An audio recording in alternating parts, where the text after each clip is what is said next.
Ce journal vous est offert par Saint-Rue Asbel et Corded.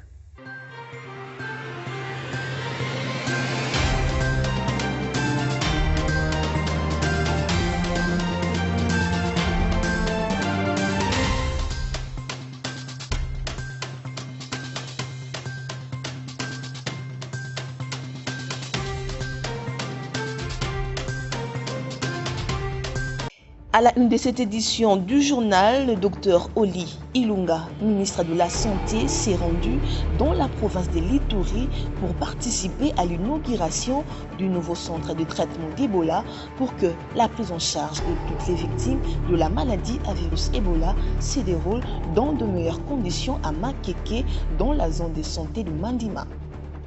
Une pathologie causée par les cyanures contenus dans le manioc Konzo, cette maladie a atteint déjà 240 personnes dans la province du Kwango.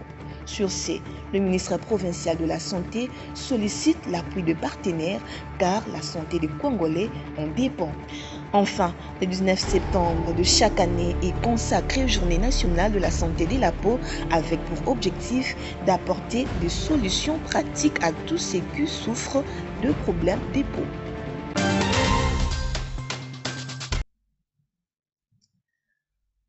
Vous nous avez choisi pour vous informer, mesdames et messieurs, bienvenue. 240 personnes ont été atteintes de la maladie de Konzo. Nous sommes là dans la province du Kwango, une pathologie causée par les cyanures contenus dans les maniocs. D'après le ministre provincial de la Santé, pour protéger la population, son gouvernement sollicite l'appui des partenaires car la santé des Congolais en dépend. Suivez-les dans cette interview exclusive qu'il a accordée à Nora Lundula et Jocelyn Moukoko.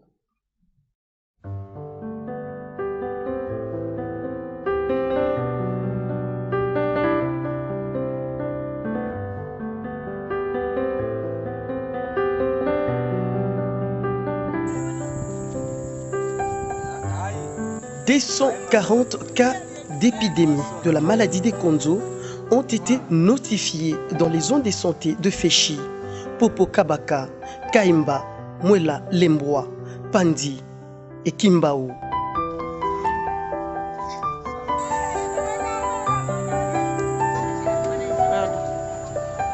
Liés à la consommation excessive de manioc et une carence en sulfure nécessaire à l'intoxication du cyanure. Les victimes de l'épidémie de la maladie des Konzo ne peuvent plus contribuer aux revenus des ménages toute leur vie. Ils deviennent ainsi une charge pour la société. D'après le rapport de l'enquête du ministère de la Santé de la province du Kwango à l'épicentre de l'épidémie, les enfants de moins de 5 ans représenteraient 7%, de 5 à 14 ans, 65%, de 15 et plus, 28%. Les sexes féminins seraient le plus touchés avec 68% au deux cas. Cette situation demande une intervention d'urgence de la part du gouvernement central et ses partenaires techniques et financiers afin d'éviter une catastrophe sanitaire dans la province du Kwango. Comme annoncé au sommaire, la prise en charge de toutes les victimes de la maladie à virus Ebola doivent être soignées dans de meilleures conditions à Makeke, dans la zone de santé de Mandima.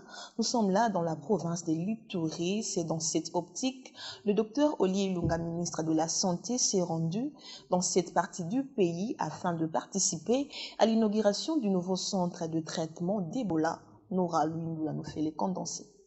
C'est le mardi 18 septembre que le numéro 1 de la santé de la RDC a foulé ses pieds à Makeke dans la zone de santé de Mandima afin de participer à la cérémonie d'inauguration du nouveau centre de traitement construit par International Medical Corp. Ce 4e CTE de 50 lits permettra de traiter rapidement tout cas suspect ou confirmé notifié dans cette zone de santé voisine à celle de Mangina, l'épicentre de l'épidémie actuelle.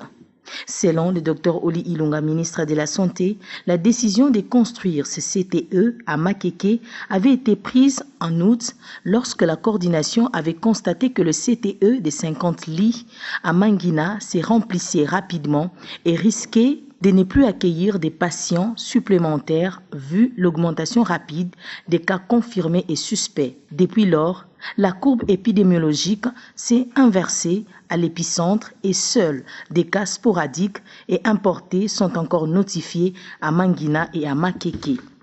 Et la Direction générale de lutte contre la maladie à virus Ebola dans le Nord Kivu renseigne qu'au total, 142 cas de fièvre hémorragique ont été signalés dans la région, dont 111 confirmés et 31 probables. Sur les 111 confirmés, 66 sont décédés et 38 sont guéris.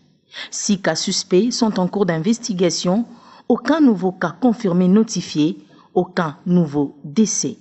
Les alertes d'Angoumou et de Guéti dans la province de l'Uturi étaient négatives. Une célébration dans cette édition du journal, célébrée le 19 septembre de chaque année, la Journée nationale de la santé de la peau. Objectif, apporter des solutions pratiques à tous ceux qui souffrent de problèmes de peau. Suivez ces condensés pour vous en rendre compte.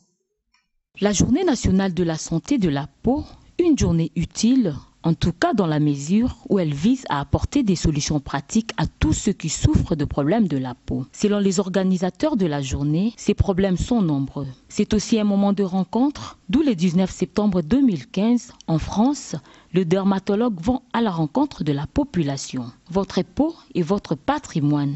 Et quel que soit votre âge, vous pouvez saisir l'occasion unique de venir échanger avec des professionnels de santé tout au long de cette journée. Vous pouvez vous informer sur les maladies de la peau, leur prévention et comprendre comment l'entretenir en bonne santé. En rapport avec la Journée nationale de la santé de la peau, les Quinois ont délié leur langue au sujet de la protection de la peau pendant cette période caniculaire. Suivez-les dans cet élément de reportage. Nous sommes à Kinshasa. Nul n'ignore la présence de la saison de pluie, saison à laquelle existent de fortes canicules allant jusqu'à 33 degrés Celsius. Mais comment protéger sa peau pendant cette période? Question qui cadre avec la Journée nationale de santé de la peau. Les Quinois interrogés dans les rues de Kinshasa donnent chacun le moyen de protection. À propos de ce actuellement à Kin, moi je me protège avec un chapeau. Protéger ma peau du soleil, je me déplace toujours avec mon chapeau sur la tête. Donc voilà, comme ça maintenant n'a pas moi tchétchété, mon chapeau et ça là moi bien, donc voilà. Pour se protéger, puisque j'utilise le produit cosmétique contenant l'hydroquinone pour protéger ma peau contre les rayons solaires, je me déplace tout en ayant mon chapeau et mon parasoleil.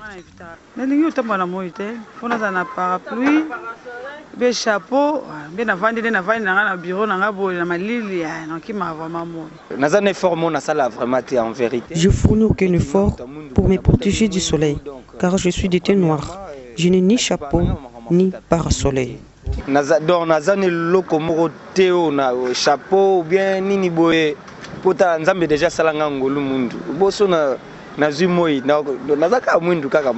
Texas Mouimba, président de la fondation qui porte son nom, étale ici quelques moyens de protection de la peau des albinos pendant cette canicule. Nous demandons aux albinos d'abord de savoir se protéger et nous distribuons de temps en temps des habits, manches longues, de chapeaux, des lunettes solaires et voire même des crèmes solaires.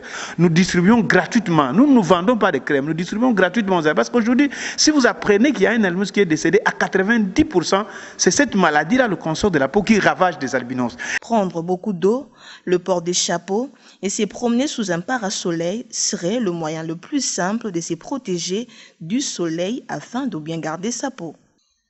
Et puis le brossage des dents, une technique simple de routine mais très indispensable pour la santé bucco-dentaire.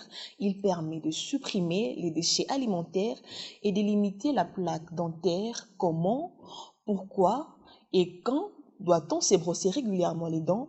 Réponse avec la dentiste Ghislaine Amboko. Pour mettre les dents en sécurité, il faut les brosser après chaque repas. Ainsi, les brossages réguliers restent un moyen efficace de lutter contre les maladies bucco-dentaires. Le brossage des dents est important pour la santé parce qu'elle nous permet d'éliminer les débris alimentaires que nous mangeons quotidiennement. Ces débris ici, mal éliminés, sont source de la formation de la plaque dentaire. À la longue, ça crée la formation du tartre qui, après calcification, est responsable de la carie et de diverses maladies bucco-dentaires. En moyenne, nous devons brosser les dents 2 fois par jour, c'est-à-dire matin, après avoir mangé, et les soirs. C'est un brossage capital. Selon la dentiste Ghislaine Amboko, aller voir un expert en la matière 2 fois l'année devrait être une routine pour tous. Si la personne n'a pas l'habitude de brosser les dents, il y a divers problèmes. Premièrement, il y a la carie dentaire, il y a la mauvaise haleine, il y a un problème de maladies parodontales, entre autres la gingivite. Il y a divers problèmes de maladies bucco-dentaires. Après la consultation, si nous remarquons qu'il n'y a pas de problème, nous donnons les mesures préventives pour éviter les maladies bucco-dentaires. Entre autres, qu'il maintienne son hygiène bucco-dentaire. Ça, c'est la prévention primaire. Mais si nous remarquons qu'il y a un problème, soit des caries, soit des tartres, là, nous passons maintenant à la prévention secondaire. Nous posons un traitement, s'il y a un carie, l'obturation, ou bien en faisant l'extraction. Là, c'est la prévention secondaire. Et si la maladie évolue et que les patients n'est pas venu, là, nous faisons maintenant la prévention tertiaire pour éviter les séquelles. Une bonne hygiène dentaire ainsi qu'une visite auprès d'un dentiste demeurent les seules mesures préventives contre les maladies bucco-dentaires. Sachez que désormais la prise en charge à domicile de personnes du 3e âge en kinésithérapie est possible grâce à une équipe composée des médecins, infirmiers et kinésithérapeutes pour vous assurer le traitement approprié à domicile. Pour tout contact, appelez au +243 89 43 19 105 ou au +243 82 39 74 676. Vous n'avez peut-être pas eu le temps de faire un tour aux différents kiosques à journaux. Voici ce que vous propose Ruth Mandou. Mesdames, Messieurs, bienvenue à la ronde de journaux essentiellement sanitaires. Ouvrons-la par le Forum des As qui mentionne en sa 12e page, désigné à la tête du nouveau comité de la MESP, Jean Bosco Puna promet des soins de santé de qualité aux enseignants. À en croire les confrères, le nouveau comité de la MESP promet aux enseignants de la République démocratique du Congo de bénéficier de soins de santé de qualité provenant de cette mutuelle. Gérée de manière cavalière, l'ancien bureau prenait 70% de fonds alloués à la mutuelle pour le fonctionnement et le paiement de leurs salaires et 30% seulement aux soins de santé, a accusé Jean Bosco Puna devant l'assistance composée essentiellement des enseignants et de leurs différentes structures. Poursuivons cette lecture de journaux par le potentiel qui titre en sa 9e page, en partenariat avec le Programme alimentaire mondial, la RDC évalue la possibilité de la mise en œuvre d'une politique nationale de cantine scolaire. Dans la protection sociale, l'éducation de qualité et la nutrition de jeunes enfants en âge de scolarisation primaire renchérit le quotidien. Pour le PAM, l'approvisionnement des cantines en produits locaux permet de développer et de diversifier l'agriculture nationale tout en aidant à réduire la pauvreté de petits paysans et à favoriser l'emploi de femmes et de jeunes poursuit le quotidien. Bouclons cette revue de presse par le phare qui renseigne en sa page sanitaire. Selon une étude, cuisiner au charbon ou au loi augmente la mortalité cardiovasculaire. Plusieurs travaux ont déjà suggéré que l'utilisation de combustibles solides tels le charbon ou le bois était associée à une mortalité cardiovasculaire accrue. Des chercheurs de l'université d'Oxford au Royaume-Uni ont donc cherché à en savoir plus, martèle le journal. Ainsi prend fin cette revue de presse sanitaire. Merci de votre attention soutenue.